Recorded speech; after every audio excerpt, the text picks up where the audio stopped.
किसी का धर्म अच्छा नहीं है, हमारा धर्म अच्छा है, ये कह के हमने विरोध पैदा कर दिया ना, भेद पैदा कर दिया, वैचारिक युद्ध कर लिया।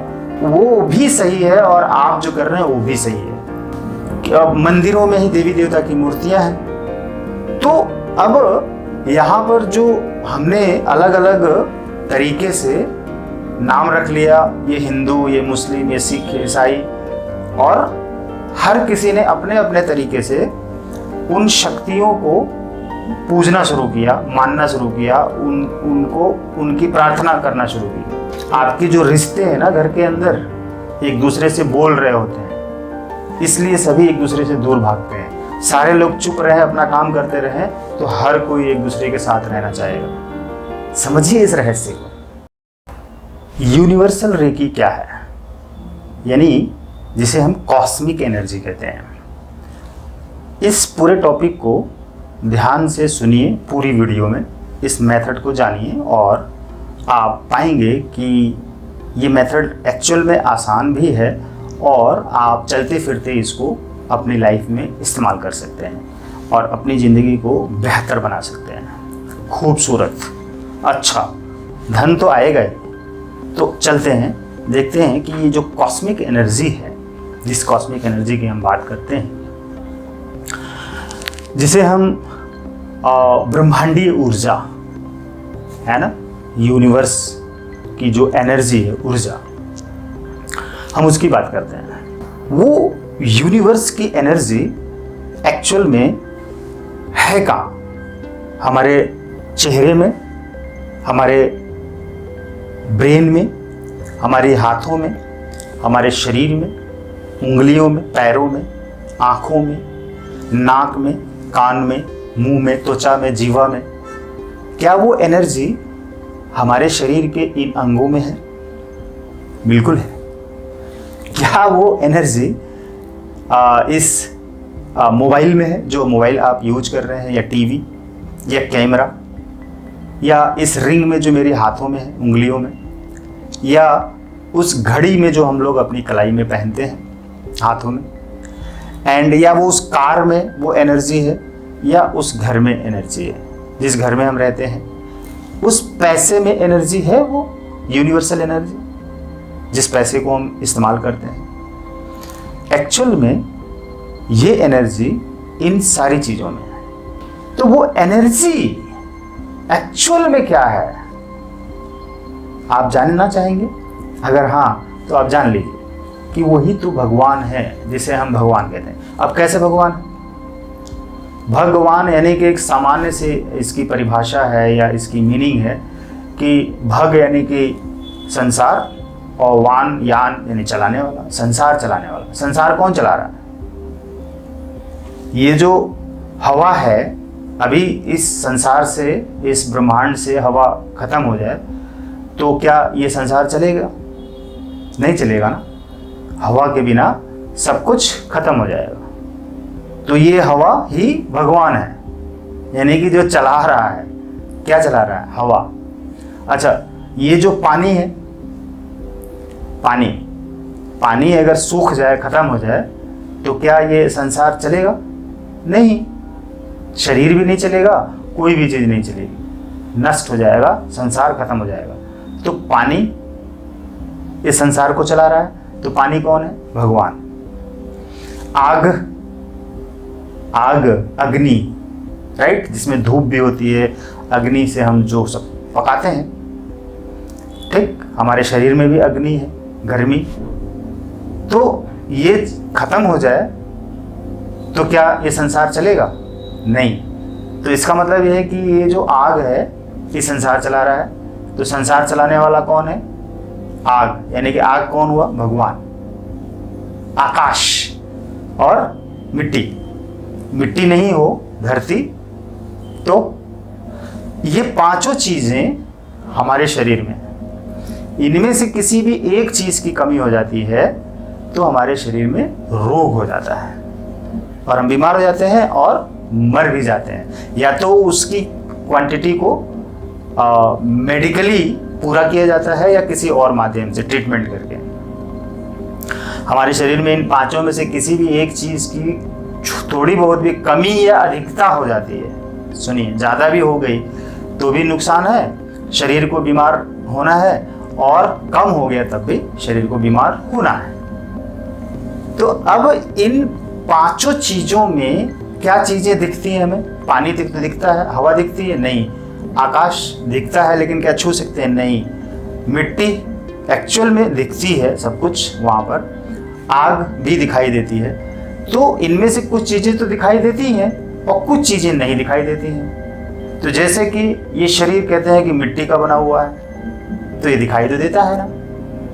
कितना कुछ रहस्यमयी है, आप देखिए जरा, बहुत ही गहरी सारी चीज़ें हैं, सारी चीज़ें बहुत गहरे में हैं, इनका अंत भी नहीं है, अनंत है।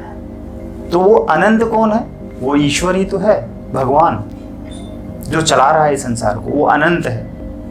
तो एक्चुअल में वो सारी शक्तियां ऊर्जा हैं, और वो ऊर्जा हम हैं, मैं हूं, आप हैं। तो वो जो ऊर्जा है हर चीज में मौजूद है, उसके बिना कुछ भी नहीं है, तो हर जगह विद्यमान है, हर जगह मौजूद है। वो ब्रह्मांड में वो ऊर्जा है, मौजूद है, तो वही ऊर्जा हर जगह पे है, पूरे ब्रह्मांड में है। तो वो ऊर्जा ही कॉस्मिक एनर्जी से कहते हैं, वही एक्चुअल में भगवान है। ऊर्जा ही भगवान है, एनर्जी इज गॉड। एकदम क्लियर समझिए, क्योंकि इसके बिना आप इस संसार में कुछ भी नहीं कर सकते। अब बात आती है कि जो हम मंदिरों में देखते हैं या गिरजाघर में देखते हैं, तो वहां पे कौन है? गिरजाघर में किसी देवी देवता की मूर्ति नहीं है, मंदिरों में ही देवी देवता की मूर्तियां हैं। तो अब यहाँ पर जो हमने अलग अलग तरीके से नाम रख लिया, ये हिंदू, ये मुस्लिम, ये सिख, ये ईसाई, और हर किसी ने अपने अपने तरीके से उन शक्तियों को पूजना शुरू किया, मानना शुरू किया, उनको उनकी प्रार्थना करना शुरू की।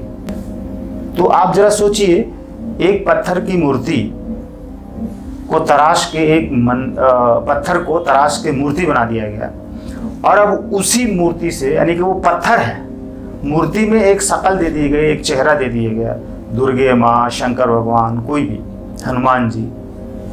तो अब वो पत्थर क्या हनुमान हो गए? जरा सोचिए, वो पत्थर के शंकर भगवान हो गए? वो पत्थर का क्या विष्णु भगवान, दुर्गे माता, काली माता हो गई, शनि भगवान, कुछ भी, जितने भी हमने नाम रखे हैं, जिनको हमने मूर्ति बनाकर पूजना शुरू किया है, ये एक्चुअल में सच में हो सकते हैं। अभी भी कंफ्यूजन है, किसी ने आज तक इसको प्रूव्ड नहीं किया है, सिर्फ आस्थाओं में, विश्वासों में, शब्दों में प्रूव्ड किया गया है। एक्चुअल में सामने से कभी किसी को हनुमान जी नहीं दिखे हैं, सामने से कभी किसी को शंकर भगवान नहीं दिखे हैं सामने से। हमने उन सभी को इन शक्तियों के रूप में अलग अलग समझ लिया और उनको एक स्थान दिया, मूर्ति बनाई और हमने पूजा करना शुरू कर दिया। उसमें वो शक्ति स्थापित हो गई। अब वही शक्ति हम अपने भीतर स्थापित कर सकते हैं, क्यों नहीं कर सकते? जब हमने एक पत्थर को भगवान बनाकर माना कि इसमें वो शक्ति है, क्योंकि उसमें वो भी भगवान है, राइट? वो मूर्ति, वो पत्थर भी भगवान है। उसी तरह से ये संसार की हर चीज भगवान है, तभी तो कहा गया कि हर वस्तु में भगवान है, कण कण में भगवान है। वो एनर्जी है कण कण में, उसी एनर्जी को ही हमने भगवान यानी कि एक रूप मान लिया। जब बोला कि कण कण में भगवान है, तो ये नहीं कहा कि कण कण में एनर्जी है, ऊर्जा है, जो ऊर्जा है वही भगवान है, उसका कोई रूप नहीं है, स्वरूप नहीं है। तो मुस्लिम धर्म में रूप कोई नहीं रखा गया कि भगवान का कोई रूप ही नहीं होता, निराकार होता है। तो फिर हम कैसे एक रूप बनाएं? तो उन्होंने उस चीज की पूजा करना शुरू कर दी, आराधना शुरू कर दी, प्रार्थना शुरू कर दी, ठीक? तो जब उसका कोई एक निश्चित रूप नहीं है, तो हम सिर्फ ऐसे ही केवल एक खाली जगह पर भी बैठ के हम भगवान को याद करेंगे, तो वहां भी भगवान है। ये मतलब हुआ। तो अब उन्होंने वो चीज करना शुरू किया, और जिन्हें हम हिंदू कहते हैं, सनातन धर्म की बात करते हैं, सबसे बड़ा वही धर्म है या सबसे अच्छा धर्म है, ये गलत कहना है। ये कहना गलत है। ये नहीं कहना है कि मैं अच्छा हूँ आप बुरे हैं, कोई बहुत बड़ा है कोई बहुत छोटा है। ये क्यों कहेंगे हम? किसी का धर्म अच्छा नहीं है, हमारा धर्म अच्छा है, ये कह के हमने विरोध पैदा कर दिया ना, भेद पैदा कर दिया, वैचारिक युद्ध कर लिया, लड़ाई कर ली, तनाव कर लिया, भेद कर लिया, दुश्मनी पैदा कर ली। ये नहीं कहना है। वो भी सही है और आप जो कर रहे हैं वो भी सही है। तो हर चीज एकदम एक्चुअल में सही है, सब कुछ गलत कुछ होता ही नहीं है। तो जैसे एक चोर के लिए चोरी सही है कहता है, क्योंकि उसके हिसाब से वो सही है, उसके हिसाब से। लेकिन वही दूसरे के हिसाब से गलत है तो उसको जेल में बंद कर दिया जाता है, राइट? तो अभी इन सारी चीजों में क्यों लड़ते हैं हम? जब भगवान का कोई रूप स्वरूप नहीं है, कहीं भी भगवान है, हर जगह मौजूद है, तो हम किसी भी चीज से अगर कुछ कहना है तो हम कहें, खुद से ही क्यों ना कहें, आप भी तो भगवान हैं, मैं भी तो भगवान हूं। अपने आप से कहिए ना, अपने आप को सिद्ध कर लीजिए कि मैं जो बोलूंगा वही होगा। तो अपने खुद ही भगवान हैं आप, खुद ही यूनिवर्स है, खुद ही एनर्जी है।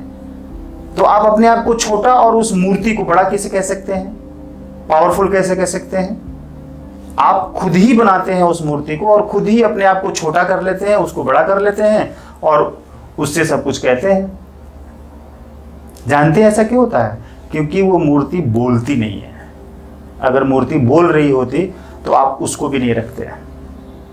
आपके जो रिश्ते हैं ना घर के अंदर, एक दूसरे से बोल रहे होते हैं, इसलिए सभी एक दूसरे से दूर भागते हैं। सारे लोग चुप रहे, अपना काम करते रहे, तो हर कोई एक दूसरे के साथ रहना चाहेगा। समझिए इस रहस्य को। एनर्जी है, यूनिवर्सल रेकी की बात की जा रही है। रेकी जापानी भाषा का शब्द है, ऊर्जा उसको कहते हैं। ये है ब्रह्मांडीय ऊर्जा। All the best.